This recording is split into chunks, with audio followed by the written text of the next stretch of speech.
Yeah. What's good with y'all? This is Q and I'm on Real Talk with the Reelest. Y'all come support him out here in Nashville, Tennessee. My boy Q, what's going on, Brody? What's good with you, my guy? How you feeling? Man, good, man. How you been? I've been doing alright, making it happen, doing my thing, trying to stay out the way, but still making it happen as much as possible. I feel it, man. I feel it, man.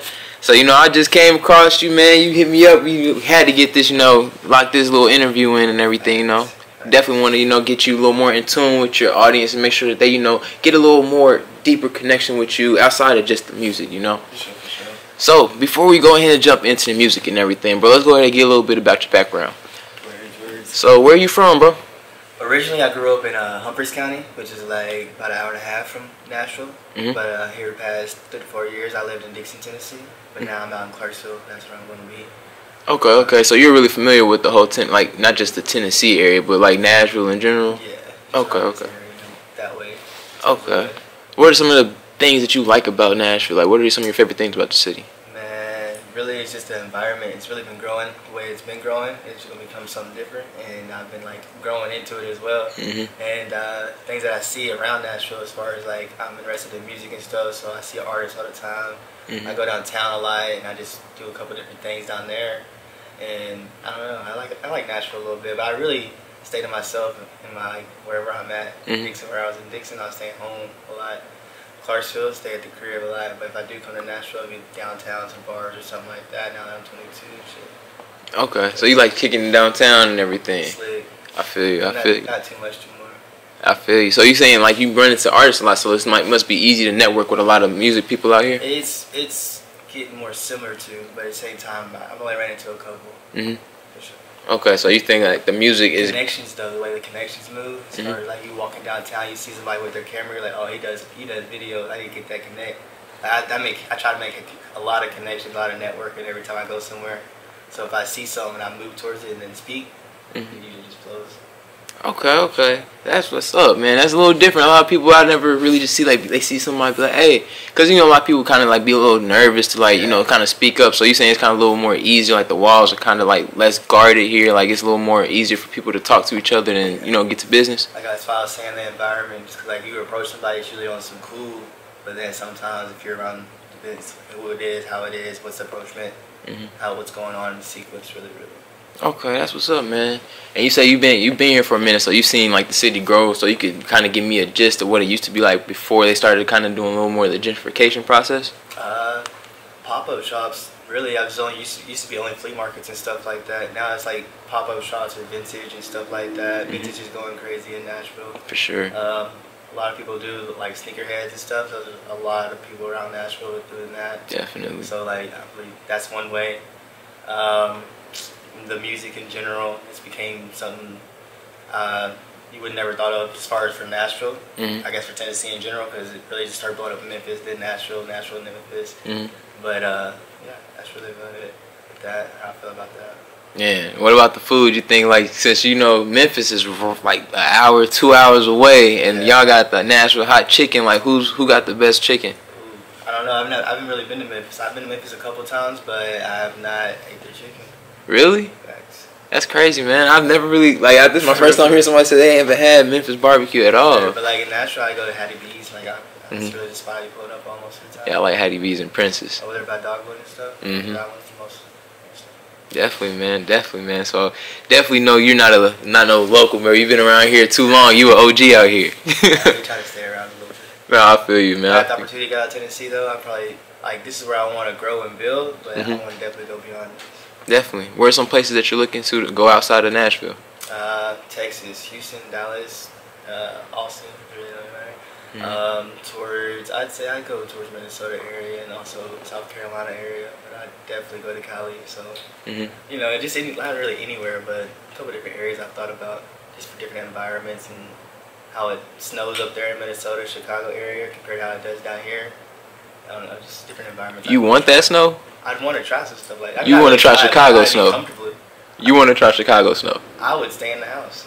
No, you wouldn't. The city does not shut down in Chicago. No. I would stay in the house. You would be going to work. It's 3 feet, 4 feet. Like, Chicago never shuts down. That's what I'm saying. I would only live in those certain areas in certain circumstances. certain stabilities and stuff like that.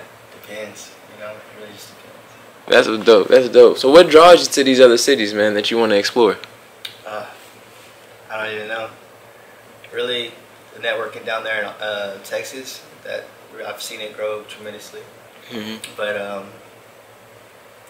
that's I don't know. South Carolina, it's just more towards the east. I feel like I want to go that way. Just experience some new things. It's like northeast, southwest type thing. Which area would you want to go to? Right. Yeah.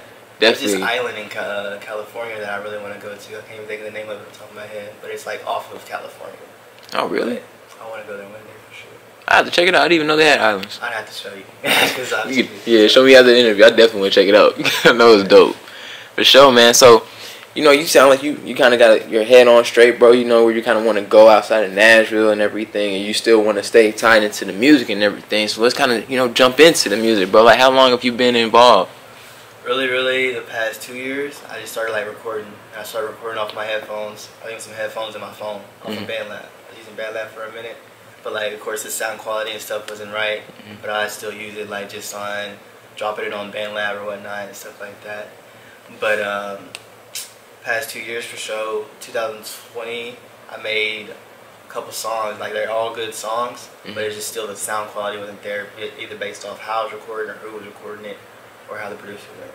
And then when it came to making a video, I was going to shoot a video here in 2020. You know, I started with a photo shoot one day, and the guy that done the photo shoot said he does videos as well. So we done a little snippet for one of my songs I was going to drop. I have 2 songs on Apple Music right now, and one of the songs was going to be the song I was doing, but I was making a snippet, just a snippet that day. So made the snippet or whatever, never heard from him the day after that. So I was like, alright, cool. So that's how it first went into 2020. Last year, 2021, I was more focused on trading and stuff like that. So I was focusing more on trading than doing music. So that's really what I was doing more. And now coming back the past 4 to 5 months, I've been locked in. Not really locked in as much as I should be, but getting more locked in, getting more focused on it, and positioning myself for what I need to do next type thing. And staying around the right people to do so. Got you, man. And I seen that you got some hot music out on Apple Music, bro. I checked them out, man. You going crazy. I dropped one little song, just sort of like a little statement to show, but like that's why that one song was just made a random night. Dude had a studio. It was at a bonfire or something. Walked inside. He was like, "Hop on this," and I straight freestyled it. It was hard, and I loved it. So I put that there. But the next song that I was with is one of my homeboys that make music as well. So stuff like that. That's what's up, man. That's just for something that's coming. I have to do a video for that too, but. For sure. The videos are going to take you off. For sure. Yeah, you know everybody loves to watch a good video, bro. For sure. Man. And it seems like, you know, you got your, you know, kind of what you want to do and everything. So you've been doing this music for about, you say like about like a year now? Yeah, basically. Okay. So what are some things that you're looking to get out of the music industry? Getting out of? Yeah, like when you're trying to get in, not just like fame or anything, like is it like a specific thing you're trying to get across? Like are you trying to use your music to heal or reach out to certain people? It definitely becomes therapeutic whenever you're in the booth. So like everything I speak on definitely means something, and everything is definitely a statement as well. So like I have different tempos and stuff like that, but let's say if I'm on a hype song, it's gonna be a statement made. But if I'm on like a slower beat, I'm telling you something that you're gonna feel throughout the whole song, almost every time. I get that. So like I like the music thing, and as far as making music, I used to freestyle a lot, but now it's more like typing it and then getting onto a beat. Something hits different, you know. So yeah, I can feel that too, cause you got such a laid back vibe, bro. I kind of could feel kind of through your like that's kind of like what you kind of put out in your music too, cause you just really chill, and that's really dope. I try to be chill, but like, you know, it's however it flows, it's how it comes. I feel it, man. So, have you done any performances or anything yet, bro? Yeah, last 2020, February 28th, which is my birthday, I performed out in Dixon at a local bar, and I done 4 songs for about 10 minutes, and that was a good night. I had a good blast that night. Everybody supported me that I was there, so it was a good turnout. That's dope, man. That was the only one. Got some upcoming one. I got an upcoming one January 14th in Clarksville, Tennessee. For all upcoming artists, if you want to get connected, hit me up on Instagram, q.isme, and I'll get you connected for that show as well.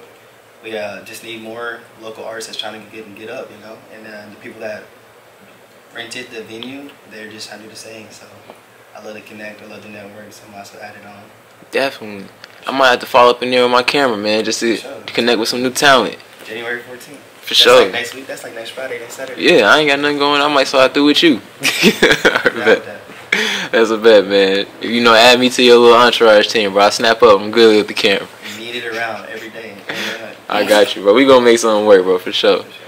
Man, so since you're doing this, you know what you're doing and everything, bro. Let's go ahead and kind of take a little transition, bro. I kind of wanted to start doing something a little different and start asking, you know, people that come on the show a little bit about what they know about the industry and everything. So, going into kind of like the actual music industry and everything right now, are you kind of seeing the importance of knowing your contracts and everything that has to be in there before just signing any type of deal? Because I'm still seeing a lot of artists are still getting hustled daily, and then there's some that are not getting hustled. Like, how is it, as you being an artist, for someone to really know, like, hey, all right, I need to look this specific thing up, find this, and make sure I'm on all my P's and Q's, or just finding a manager? Like, which one is like a route that you would like to rather take, like knowing everything on your own or having somebody handle it for you? And that's sort of like position both that I'm in, no cap. Because like just a couple weeks ago, I was supposed to go see this dude in Atlanta, blase, and he wanted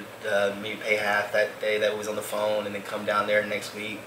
And then after that phone call, never heard from him. But at the same time, I got other independent artists that's talk to me and be like, you can do this. All you need is yourself. All you gotta do is keep going. Shout out to my guy Vincent, no cap. And then so like when I hear stuff like that and I see stuff like that happening, I start thinking in my mind like, so how am I really gonna make this happen type thing. But at the same time, it's the connection, the networking, seeing what's real, seeing what's not. I had a producer out in Atlanta yesterday call me talking about how are you gonna, like, if you sign to a label, they want you to do 15 songs, you gotta do those 15 songs in one day. If you don't get those 15 songs done, you owe them, say you done 5 songs in a day, you owe them 10 songs the next day type thing. So like, I didn't really think about that perspective either, like what they're gonna like want from you once you do sign, you know? So as far as the independency goes, I love to be independent, I love to do my own thing, and I love like keeping it right at the same time. So like, and then at the same time, I'm skeptical because I see what's already happened with certain people. I would say, like, Lou Got Cash. I thought he was going to blow at one point, but, like, his label completely blew him up, like, messed him over, I guess you would say. And then Kurt Cobain, he made a song about his situation. He went platinum for that when that, what was the song called? Pull Up? I forgot. That song went platinum. He didn't even get $1. I didn't even know that. Yeah, I didn't either. The song was huge. Like, it's stuff like that. Like, you be skeptical to even do certain things. So, like, I just pray and hope that it just flows the right way. Because, like I said, however it flows is how it goes. I apply by that, like, almost every single day because the fact of how I'm flowing is how, like, I don't know. Every time I wake up in the morning, I'm really seeing, like, what am I going to do today to see what I'm going to do tomorrow, you know? How it's going to go for me the next month and a half, 2 months and a half, stuff like that. But, I think I'd rather be independent and try to make it myself. But like same time, when you do that, I mean, I already got a lot of people on my back in general, as far as family, as far as certain friends I call close. But it's just like, I don't know. I really don't know. I'm really still in the process. Thinking on that one for sure. I feel it. Well, since you do, and I think that's the best route, honestly. I think being independent, knowing all your own stuff, it just makes stuff a lot easier. Now, being independent, you can still build your team and still have those people that you do trust in certain roles. Now, which since you're taking the independent route, how hard do you think it's going to be for you to build that team? Like, you know, you got to have a video man, a photographer, or somebody. Put it all to hand and make sure it happens, and make sure I apply what I speak on and what I like put down. If I write it down, make sure I go by that. Like affirmations and all. Like literally. Thanks. Yeah, that's what's up, man. That's good that you're thinking about that. So, and another thing, more the research aspect. So, like, would you handle all that on your own, making sure you are just on the same type of level as your manager? Because you know the manager they take. I want a manager as well. I do want a manager. Cause like like I just said, the past 2 weeks, different people's called me. I've had different conversations, and I've definitely like got off the phone with them and called 2 other people to see what they thought about it, type thing, you know. So I always gotta have somebody else's word on it, and I also feel like I need a team to build on. So for sure. Bet. And last thing, man. What are some? This is a general, but last thing, just 2 quick generals, real quick. What are some of your likes and dislikes about the music industry? gonna start with dislikes. I don't know, dislikes. I would say just like the worry about the next type thing. Somebody worry about the next, and that just like messes a lot of things up. Instead of everybody working together and not working how they're supposed to. So, big one. but some things that I do like about the industry is that once you can be positioned. You can be positioned for the rest of your life, and that's really what I be going for. I'm trying to get positioned for the rest of my life in many different ways, not just one. Music is not the only way for me. So. And I feel like that's the biggest thing a lot of people don't understand. Like, the music is your end, you know? Like, you look at Jay-Z. He don't make music like that much. He's owning the #1 Tiffany diamond in the world. Like, that's big. And they're black and owning that. That was a big thing. Like, I remember that was like a whole thing on Twitter and everything. Just the fact that Beyonce and Jay-Z bought that Tiffany diamond. It's like one of the rares. Yeah. So, like, you gotta look at it. They have assets instead of liabilities. They use the music. You have to. Right. They use the music to get themselves in the door, and they became business moguls. Like, they're going crazy right now, billionaires. I've been learning a lot about assets and supply and demands and stuff like that the past year and a half, like more than any. And that's just the biggest thing. You gotta have it. Right, and that's because you also trade and everything. And trading, that's just something I picked up on. I literally had a friend on Snapchat. She was always posting her profits and stuff like that. And one day, crazy story, I'm going to have to break it down real quick. Oh, go ahead. I was working at Amazon as a driver, and I was taking packages and stuff like that. Came back to the station around dark time, like 7:30, 8 o'clock, and I had one package left. Usually that one package gets taken back to the shipment building or whatever. But when I got there, dispatch officer had a problem about it. He wanted to talk to me, blah, blah, blah, but he started yelling, saying too much. I was like, you're a grown man, I'm basically grown. You're going to have to just talk to me with respect type thing, you know? And he was like, kept trying to yell, and I was like, I'm just going to have to walk away. Like, I'm done with this. Trying to walk away, and he grabbed me by the arm. So I turned around, I was like, yo, don't touch me ever again, blah, blah, blah. They took the shirt off, gave it to him, dipped out. Got on the interstate. The girl that I was just talking about that, like, had all the profits and stuff from trading. She was always showing her charts and how she done it, how she does this and that. And, like, everybody should join and become something out of it. So, like, she was literally calling me as I was helping out on the interstate from that situation. And she was inviting me to an Airbnb out here in Nashville just because her and her team from Alabama was going to be up here. And I was like, all right, cool. And it was literally like 2 days later. So I pulled up that weekend, walked in, good vibes. Everybody was trading. Everybody was doing different things. They had somebody present the business and stuff like that. Instant connection. So I vibe with all of them. Trey Graham, Jalen Ferguson. They was out in Alabama. I used to go to their house like every other weekend, just to like keep the vibes around me type thing, continue to trade, learn what's next, learning how, like, what's going on, how to do it, such. So yeah, I had good vibes with that for that whole July, about December type area. And then last year, I still stay connected, but I just got like farther off by myself by the time of this past summer type thing. But I still stay connected with them, still in the Discord chat, and we still be making bread together since day one.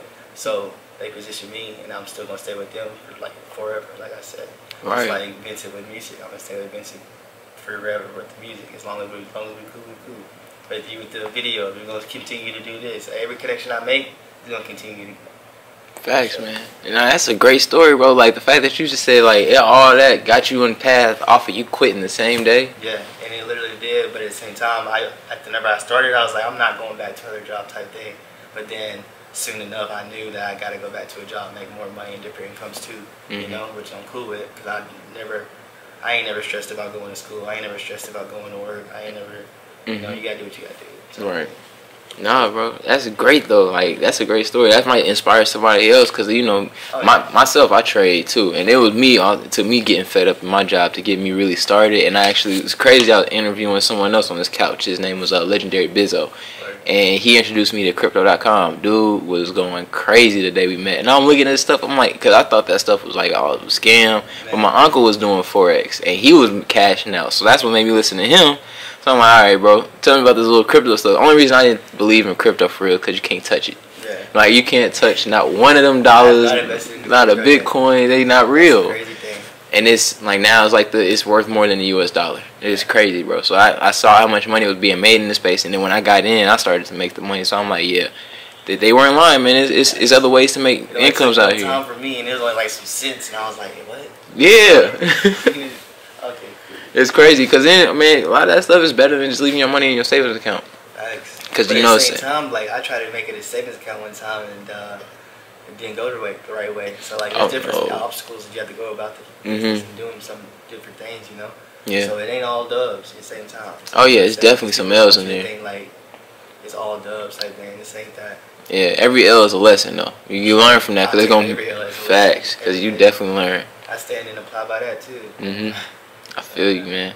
So before we go ahead and get you up out of here, man, you done dropped a lot of gems for your audience, your supporters, everything, man. You got any special shout outs you want to give out, bro, before we get you in the booth? I really want to shout out my mom. She really made me stay on my toes about everything, and plus just the thoughts about her made me want to grind even harder, and my family in general. But besides that, with the music stuff, shout out to you for this video camera right here. Shout out my man Vince that's with me. He gonna definitely be with the music. He's really the only supporter I got right now.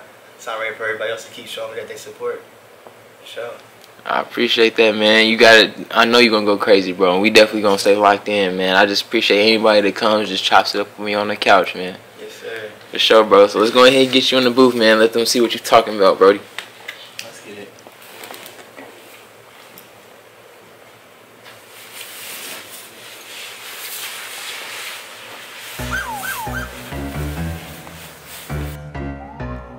Goddamn, Z, you cut up on it. Yeah. Yeah, we don't want to do anything to scare your children. That's the last thing we want to do. We don't want to scare anybody. Look. I know some niggas and I know some bitches. I know some niggas be acting like bitches. I ain't mean to start off so damn raw. Callin' what I see, I know that we ball. Gotta run it up and I gotta stay low. Keep on watch, that's all I know. Give no fuck about how it go. Yeah, you know I stay 10-toe. If it's the pussy, then step. It's either eat or get ate. Ain't no law, can't play no game. Already suffered through all this pain. Gotta just stay in my damn lane. Don't worry about my goddamn chain. Don't you see I'm doing straight? Hey. It's either get ate. Hey, I make my money and I make it my way. I'm telling you now that I get it, I'm straight. 1, 2, 3, yeah, that's how I go. Give no fuck, yeah, I'm on, let's go. Fuck up the secrets and fuck all the rules. Telling you now that I get it, I'm smooth. Don't you just see it, it's me and my dudes. Yeah, we bobby, yeah, we get it, Cause I know some niggas and I know some bitches. I know some niggas be acting like bitches. I ain't mean to start off so damn raw. Callin' what I see, I know that we ball. Gotta run it up and I gotta stay up. Telling you now that I get it, we touch. Can't you see that it's Taylor May, it's tatted on me, don't get it like a fame. We don't give a fuck when we looking to our left, we see these niggas and we looking alright. I'ma tell you now, I look to my right. Yeah, I know that's my nigga, alright. What you tryna do? Yeah, I step on your ass. I give no fuck, yeah, I'm on let gas. I'll hit it run time and I get it, I'm gone. Give no fuck, yeah, I'm on, let's go. What you tryna do? Yeah, what you tryna say? I don't give a fuck about that nigga, about the lane. I'm just tryna do my goddamn thing. I give no fuck, I'm in my lane. 1, 2, 3, 4, yeah, it go. Tell you now, I get it, no hoe. I don't give a fuck about a bitch, about a hoe. I'ma tell you right now, yeah, I'm on, let's go. I know some niggas and I know some bitches. I know some niggas be acting like bitches. I mean to start off so damn raw. Callin' what I see, I know that we ball. Fuck up the secrets and fuck all the rules. Fuck all the rules and we fuck up the secrets. Already knowing us being the boys. They really out here making that noise. If it's the pussy, then step. It's either eat or get ate. Giving no fuck, we ain't giving no lane. Telling you now that we some goddamn ace. We just doing our goddamn thing. Don't worry about my motherfucking chain. Don't worry about my motherfucking name. Don't worry about a motherfucking thing on God, on God.